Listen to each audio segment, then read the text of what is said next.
बिस्मिल्लाहिर्रहमानिर्रहीम। अस्सलाम वालेकुम। मैं हूं सना फ्रॉम सनाज किचन। आज मैं आपके लिए लेके आई हूं बहुत ही मज़ेदार गाजर के हलवे की रेसिपी।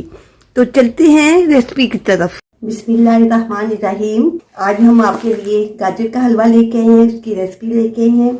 ये मेरे पास 3 किलो गाजरें थी, इनको मैंने काटा, क्रश किया तो वो 2.5 किलो रह गई। तो ये मैंने इस तरह मैंने क्रश कर लिया और 2-3 पानी मैंने इसको निकाल दिया। जो गाजरों का कलर होता है वो सारा मैंने निकाल दिया। 15 मिनट तक कवर करके गाजरों को पकाएंगे ताकि गाजरों का अपना जो पानी होता है वो खुश्क हो जाए। 5 से 6 मिनट बाद दूध शामिल करेंगे। 6 मिनट हो गए गाजरें पकते हुए। इसमें 1 किलो दूध शामिल कर देंगे और अच्छे से हिला लेंगे इसको। इतना मज़ेदार आपको हलवा पसंद आएगा। हलवा मज़ेदार इतना बनेगा कि आप कहेंगे कि वाकई हलवा बना है। अब इसको हम 10 मिनट के लिए कवर कर देंगे और मीडियम फ्लेम पे ये पक रहा है। माशाल्लाह जी, ये दूध बिल्कुल खुश्क हो गया है। अब इसको चम्मच हिलाते जाएंगे और पकाते जाएंगे। दूध जब खुश्क हो जाए अच्छे से तो फिर हम लोगों ने चीनी ऐड कर देंगे। 1.5 कप मेरे पास चीनी है, अब ये शामिल करूंगी। चम्मच को हिलाते जाना है, अब हाथ रुके ना। 7-8 मिनट हाथ बिल्कुल नहीं रोकना और चम्मच हिलाते जाना है। और चीनी ने पानी छोड़ दिया है। जब चीनी पानी छोड़ते तो फिर फ्लेम को हमने तेज कर देना है। ये मैंने फ्लेम तेज कर दिया है। चीनी का पानी बिल्कुल खुश्क हो गया है। 5 से 6 मिनट तक इसको भूनना है अच्छे से। अब मेरे पास ये देखें आधा कप घी है। इसको मैंने इतना सा घी मैंने इसके अंदर शामिल कर देना है, बाकी बाद में करेंगे। 3 से 4 मिनट तक इसको भूनेंगे। मेहनत तलब ज़रूर है गाजर का हलवा, लेकिन मज़े का भी बहुत बनता है। अब ये 2 टेबलस्पून घी है और इसमें शामिल कर देंगे। साथ साथ भूनेंगे इसको।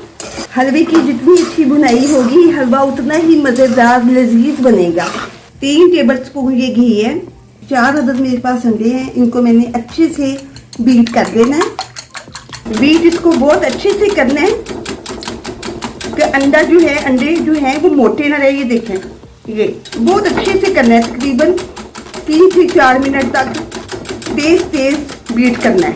1 कप मेरे पास खोया है, अब मैं घी में ये शामिल कर दूंगी।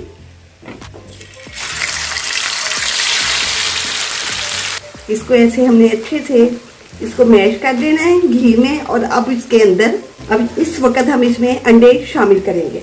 अंडे बिल्कुल हल्के से आपने शामिल करने हैं और चम्मच हिलाते जाना है। बिल्कुल आहिस्ता आहिस्ता हमने ये अंडे शामिल करने हैं खोए के अंदर और इनको अच्छे से भून लेना है। मीडियम बिल्कुल दम वाला फ्लेम है मैंने किया हुआ। ये ऐसे बिल्कुल आहिस्ता आहिस्ता अंडे और खोए को 2 से 3 मिनट तक हम इसको भूनेंगे अच्छे से। बिल्कुल दम वाला फ्लेम है, बिल्कुल हल्का फ्लेम, उसके ऊपर इसको भूनना है। ये जब देखिए घी छोड़ने लगे तो फिर हमने इनको उतार लेना है। ये देखिए हमारा तैयार हो गया। अब हम इनको उतार लेंगे। अब ये सारा हम इसके अंदर शामिल कर देंगे, अंडे और खोए को और हल्दी को बिल्कुल यकजान कर लेंगे। इतना हमने हिलाना है इनको। मीडियम फ्लेम है और मीडियम फ्लेम पे इसको तकरीबन 3 से 4 मिनट तक और भून लेंगे। 4 अदद मेरे पास इलायची है, ये खुलेगी, इसके दाने निकलेगी, ये शामिल कर देंगे। काजू मेरे पास बारीक कटे हुए ये शामिल कर देंगे। बादाम मेरे पास बारीक कटे हुए ये शामिल कर देंगे। कोकोनट मेरे पास बारीक कटा हुआ है ये शामिल कर देंगे। और ये मेरे पास कोकोनट क्रश किया हुआ ये शामिल कर देंगे। इसको अब अच्छे से हिला लेना है, मिक्स कर ले अच्छे से और 3 मिनट तक इसको भूनेंगे और हलवा हमारा तैयार हो जाएगा। माशाल्लाह सुबहान अल्लाह, हलवा देखिए कैसी लुक निकली है, कितना खूबसूरत लग रहा है। आपको खाने में भी इतना ही लजीज लगेगा। बनाने में रेसिपी और ट्राई कीजिएगा, कमेंट सेक्शन में ज़रूर बताइएगा तो ये आपका हलवा कैसा बना। देखें खोए के साथ इसको डेकोरेट कर देते हैं, गार्निश कर देते हैं। चलती हूँ, दुआओं में याद रखिएगा। अल्लाह हाफ़िज़।